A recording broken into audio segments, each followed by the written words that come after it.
ಎಲ್ಲ ಅತ್ಯಂತ ಪುಸ್ತಕ ಓದುಗಾರರಿಗೆ, ಪ್ರಕಾಶಕರಿಗೆ, ಕವಿಗಳಿಗೆ ಮತ್ತು ರೈತ ಸಾಹಿತ್ಯದವರಿಗೆ ಇವತ್ತು ಅತ್ಯಂತ ದೊಡ್ಡ ಸಂತೋಷ ಏನು, ಹಿಂದೆ ಬೆಂಗಳೂರಿನಲ್ಲಿ ಬುಕ್ ಫೆಸ್ಟಿವಲ್ ಅಂತ ಎಂದು ನಡೀತಾ ಇತ್ತು. ಬೆಂಗಳೂರಿನಲ್ಲಿ ಹಿಂದೆ ಬುಕ್ ಫೆಸ್ಟಿವಲ್ ಅಂತ ನಡೆದಕ್ಕೂ ಒಂದು ವಿಚಾರ ಇತ್ತು. ಕಳೆದ 15 ವರ್ಷಗಳಿಂದ ಕರ್ನಾಟಕ ರಾಜ್ಯದಲ್ಲಿ ಯಾವುದೇ ಒಂದು ಕೂಡ ಇವತ್ತು ಬುಕ್ ಫೆಸ್ಟಿವಲ್ ನಡೀತಾ ಇಲ್ಲ. ಅಂಥ ಸಂದರ್ಭದಲ್ಲಿ ಮುಂದಿನ ದಿನಗಳಲ್ಲಿ ರಾಜ್ಯದೊಂದು ಬುಕ್ ಫೆಸ್ಟಿವಲ್ ಆಗಿ ಇದು ಪಾಲ್ಪಡುವಂಥ ಎಲ್ಲ ಅವಕಾಶಗಳು ಕೂಡ ಇವತ್ತು ಇದೆ ಅಂತ ಕೂಡ ನಾನು ಹೇಳಲಿಕ್ಕೆ ನಾನು ಇವತ್ತು ಬಯಸ್ತೇನೆ. ಆದ ಕಾರಣ ಬಹುಶಃ ಇದರಲ್ಲಿ ನಮಗೆ ಶಾಸಕರು ಸಕ್ರಿಯವಾಗಿ ಭಾಗವಹಿಸಬೇಕೆಂಬ ಉದ್ದೇಶದಿಂದ ಶಾಸಕರ ನಿಧಿಯಿಂದಲೂ ಕೂಡ ನಾವು ಬಹುಶಃ 2 ಲಕ್ಷ ರೂಪಾಯಿ ಅವಕಾಶ ಮಾಡಿಕೊಟ್ಟು ಅವರಿಗೆ ಆ ಪುಸ್ತಕವನ್ನು ಖರೀದಿಸುವಂಥ ಅವಕಾಶ ಕೂಡ ನಾವಿವತ್ತು ಮಾಡಿ ಕೊಟ್ಟಿದ್ದೆ. ಅವರವರ ಕ್ಷೇತ್ರದ ಸರ್ಕಾರಿ ಲೈಬ್ರರಿಗೆ ಮತ್ತು ಶಾಲಾ ಲೈಬ್ರರಿಗೆ ಕೊಡುವಂಥದ್ದು ಹೇಳಲಿಕ್ಕೆ ನಾನು ಇಚ್ಛಿಸುವಂಥದ್ದು. ಆದ ಕಾರಣ ಬಹುಶಃ ನಮ್ಮ ಎಲ್ಲ ಕಾರ್ಯಕ್ರಮಕ್ಕೆ ತಾವು ಇವತ್ತು ಅತ್ಯಂತ ಸಂಪೂರ್ಣವಾಗಿ ಸಾಕು ಕೊಟ್ಟಿದ್ದೀರಿ.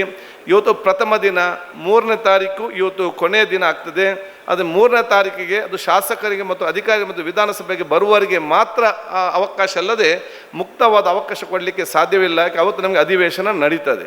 ಅದಕ್ಕಾಗಿ 2ನೇ ತಾರೀಕಿನವರೆಗೂ ಕೂಡ ಎಲ್ಲ ರೀತಿಯ ಮತ್ತು ಸಂಜೆ ಹೊತ್ತು ಸಂಸ್ಕೃತ ಇಲಾಖೆ, ಬಹುಶಃ ನಾನು ಕನ್ನಡ ಮತ್ತು ಸಂಸ್ಕೃತ ಸಚಿವರು ಮತ್ತು ಅಧಿಕಾರಿಗಳನ್ನು ಕೂಡ ನಾವು ಕೇಳಿದ ತಕ್ಷಣ ಎಲ್ಲ ರೀತಿಯ ಸಹಕಾರ ಕೊಟ್ಟು ಇವತ್ತು ಈ ಒಂದು ವೇದಿಕೆ ಎಲ್ಲ ಸಂಸ್ಕೃತಿ ಕಾರ್ಯಕ್ರಮ ಕೂಡ ಕನ್ನಡ ಮತ್ತು ಸಂಸ್ಕೃತಿ ಇಲಾಖೆಯ ಮೇಲುಸ್ತನ್ನು ವಹಿಸಿಕೊಳ್ಳುವ ವಿಚಾರ ಇವತ್ತು ಆಗಿದೆ. ಇದಕ್ಕೆ ನಮಗೆ ಭಾಳಷ್ಟು ಇವತ್ತು ಪ್ರಚಾರಗಳು ಜನರ ಮಧ್ಯೆ ಹೋಗಿ ಇದಕ್ಕೆ ತಿಳಿಸಬೇಕಾದ ಅಗತ್ಯ ಬಂದಾಗ ಸನ್ಮಾನ್ಯ ಮುಖ್ಯಮಂತ್ರಿ ಅವರ ಜವಾಬ್ದಾರಿ ಆಗಿರುವಂಥ ವಾರ್ತಾ ಇಲಾಖೆ ಅಧಿಕಾರಿ ಮುಂದೆ ಬಂದು ಎಲ್ಲ ರೀತಿಯ ಆ ಒಂದು ಪ್ರಚಾರ ಕಾರ್ಯಗಳು ಕೂಡ ಅವರು ಮುಂದೆ ನಿಂತು ಎಲ್ಲ ರೀತಿಯ ಜವಾಬ್ದಾರಿ ಹಮ್ಮಿಕೊಂಡು ಅವರು ಇವತ್ತಿನ ಕೆಲಸವನ್ನು ಇವತ್ತು ನಿರ್ವಹಿಸಿದ್ದಾರೆ. ಒಟ್ಟಾರೆಯಾಗಿ ಇದು ಇಡೀ ಕರ್ನಾಟಕದ ಜನತೆ ಮತ್ತು ಜನಪ್ರತಿನಿಧಿ ಮತ್ತು ಅಧಿಕಾರಿಗಳೊಂದು ಟೀಮ್ ವರ್ಕ್ ಆಗಿ ಒಂದು ತಂಡವಾಗಿ ಇವತ್ತು ನಾವು ಕೆಲಸ ಮಾಡಿಕೊಂಡು ಇವತ್ತು ನಾವು ಇದಕ್ಕೆ ಪ್ರಾರಂಭ ಮಾಡಿದ್ದೇವೆ. ಬಹುಶಃ ದೇವರ ನಿಮ್ಮೆಲ್ಲರ ಆಶೀರ್ವಾದ ಖಂಡಿತವಾಗಿ ಇದೆ. ಇದು ಅತ್ಯಂತ 3 ದಿವಸ ಅತ್ಯಂತ ಯಶಸ್ವಿ ಆಗ್ತದೆ ಅಂತ ಕೂಡ ಇವತ್ತು ಹೇಳಲಿಕ್ಕೆ ನಾನು ಇವತ್ತು ಬಯಸುವಂಥದ್ದು.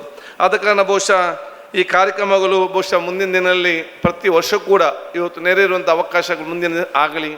ಇದು ಪ್ರಥಮವಾದ ಒಂದು ಪುಸ್ತಕ ಮತ್ತು ಸಾಹಿತ್ಯ ಮೇಳ ಆದ ಕಾರಣ 100ಕ್ಕೆ 100 ನಾವು ಎನಿಸಿದಾಗೆ ಎಲ್ಲವೂ ಇರುತ್ತಂದು ಹೇಳಲಿಕ್ಕೆ ಸಾಧ್ಯ ಇಲ್ಲ. ಹೆಚ್ಚು ಕಮ್ಮಿಗಳು ಬಂದೇ ಬರ್ಬೋದು. ಆದ ಕಾರಣ ಬಹುಶಃ ಇವತ್ತು ಆ ಎಲ್ಲ ರೀತಿಯ ಸಹಕಾರ ಕೊಡುವಂಥ ಅವಕಾಶ ಆಗಬೇಕು. ಯಾವುದು ಚೆನ್ನಾಗಿ ಆಗಿದೆ ಇದನ್ನೆಲ್ಲ ನೀವು ಹೊರಗೆ ಹೋಗಿ ನಿಮ್ಮ ಮನೆಯಲ್ಲಿ ಮತ್ತು ಊರಲ್ಲಿ ಎಲ್ಲರ ಹತ್ರ ಹೇಳಬೇಕು, ಮೈಕ್ ಹಿಡಿದು. ಏನು ಹೆಚ್ಚು ಕಮ್ಮಿ ಇದ್ದರೆ ಅದು ಗುಟ್ಟಲ್ಲಿ ನಮ್ಮ ಹತ್ರ ಹೇಳಿದ್ರೆ ಸಾಕು, ನಾವು ಮುಂದೆ ಅದನ್ನು ಸರಿಪಡಿಸಿಕೊಂಡು ಹೋಗುವಂಥ ಕೆಲಸ ಖಂಡಿತವಾಗಿ ನಾವು ಇವತ್ತು ಮಾಡ್ತೇವೆ. ಬಹುಶಃ ನಾವು 5 ಹಿರಿಗೆ ಪ್ರತಿಭಾ ಪುರಸ್ಕಾರ ಅಥವಾ ಅವ್ರಿಗೆ ಗುರುತಿಸ್ಕೊಳ್ಬೇಕಂತ ಹೇಳಿದಾಗ ಬಹುಶಃ ನಮ್ಮ ಕನ್ನಡ ಸಾಹಿತ್ಯ ಪರಿಷತ್ ಮಹೇಶ್ ಜೋಶಿರವರಿರಲಿ, ಕನ್ನಡ ಪುಸ್ತಕ ಪ್ರಾಧಿಕಾರದ ಅಧ್ಯಕ್ಷ ಇರಲಿ, ಕನ್ನಡ ಸಾಹಿತ್ಯ ಅಕಾಡೆಮಿಯ ಅಧ್ಯಕ್ಷ ಇರಲಿ, ಇವರೊಂದು ಟೀಮನ್ನು ರಚಿಸಿ ಅವರೇ ಕಷ್ಟಪಟ್ಟು ಅವರೇ ಆಯ್ಕೆ ಮಾಡಿ ಬಹುಶಃ ಆ ಒಂದು ಜ್ಯೂರಿ ಮುಖಾಂತರ ಆ ಒಂದು ಈ ನಮ್ಮ ಸಾಹಿತಿಗಳನ್ನು ಕೂಡ ಇವತ್ತು ಅವರೇ ಆ ತಂಡದ ಆಯ್ಕೆ ಮಾಡಿದ್ದಾರೆ. ಅವ್ರಿಗೆ ಕೂಡ ಬಹುಶಃ ನಾನು ಇವತ್ತು ಅವನು ಸ್ಮರಿಸಲಿಕ್ಕೆ ನಾನು ಇವತ್ತು ಬಹುಶಃ ಕೃತಜ್ಞತೆ ಸಲ್ಲಿಸಲಿಕ್ಕೆ ನಾನು ಇವತ್ತು ಬಯಸ್ತೇನೆ. ಬಹುಶಃ ಅದಕ್ಕಾಗಿ ಬಹುಶಃ ನಿಮ್ಮೆಲ್ಲರ ಆಶೀರ್ವಾದ ನಾನು ಇವತ್ತು ಬೇಡಿಕೊಳ್ಳುತ್ತಾ ಮುಂದಿನ 3 ದಿವಸ ಇದು ನಮ್ಮೆಲ್ಲರ ಒಂದು ಉತ್ಸಾಹ ಆಗಿದ್ದುಕೊಂಡು ಪ್ರೀತಿ ಸಹೋದರತೆ ಒಂದು ಉತ್ಸಾಹ ಆಗುವಂಥ ಅವಕಾಶ ಆಗಲಿ. ಬಹುಶಃ ನಮಗೆ ಭಾಳಷ್ಟು ಬೇಡಿಕೆ 150 ಅಪ್ಲಿಕೇಶನ್ ಬಂತು, ನಮ್ಮ ತಗೊಂಡು 151 ಮಾತ್ರ ಕೊಡಲಿಕ್ಕೆ ಇವತ್ತು ಸಾಧ್ಯವಾಗ್ತದೆ. ಆದರೂ ಕೂಡ ಬಹುಶಃ ಇವತ್ತು 80% ಕನ್ನಡಕ್ಕೆ ಬೇರೆ ಬೇರೆ ಭಾಷೆಗಳು. ಯಾಕೆ ನಮಗೆ ಮಹಾರಾಷ್ಟ್ರದಿಂದ, ಡೆಲ್ಲಿಯಿಂದ, ಬಾಂಬೆ ಎಲ್ಲ ನಮಗೆ ಸ್ಟಾಲ್ ಬೇಕಂತ ಕೇಳಿಕೊಂಡು ಬರ್ತಿದ್ದಾರೆ. ಇದು ಮೊದಲ ವರ್ಷವಾದ ಕಾರಣ ನಾವು ಸ್ಟಾಲ್ನ ಅಗತ್ಯ ಕಡಿಮೆ ಇದೆ ಕಾರಣ ಈ ರೀತಿಯ ವ್ಯವಸ್ಥೆ ಮಾಡಿದ್ದೇವೆ.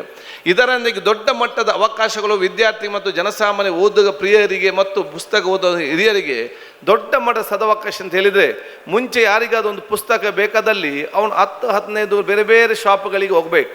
ಇವತ್ತು ಕರ್ನಾಟಕ ರಾಜ್ಯದ ಯಾರಿಗಾದರೂ ಏನಾದರೂ ಒಂದು ಪುಸ್ತಕ ಬೇಕಾದಲ್ಲಿ ನೀವೆಲ್ಲರೂ ಕೂಡ ವಿಧಾನಸೌಧದ ಗೇಟಿನ ಒಳಗಡೆ ಬನ್ನಿ, ನಿಮಗೆ ಒಂದಲ್ಲೊಂದು ಸ್ಟಾಲಲ್ಲಿ ನಿಮಗೆ ಬೇಕಾಗುವಂಥ ಎಲ್ಲ ಪುಸ್ತಕಗಳು ರಿಯಾಯಿತಿ ದರದಲ್ಲಿ ಒದಗಿಸುವಂಥ ಕೆಲಸ ಇವತ್ತು ಆಗಿದೆ ಅಂತ ಕೂಡ ಹೇಳಲಿಕ್ಕೆ ನಾನು ಇವತ್ತು ಬಯಸ್ತೇನೆ.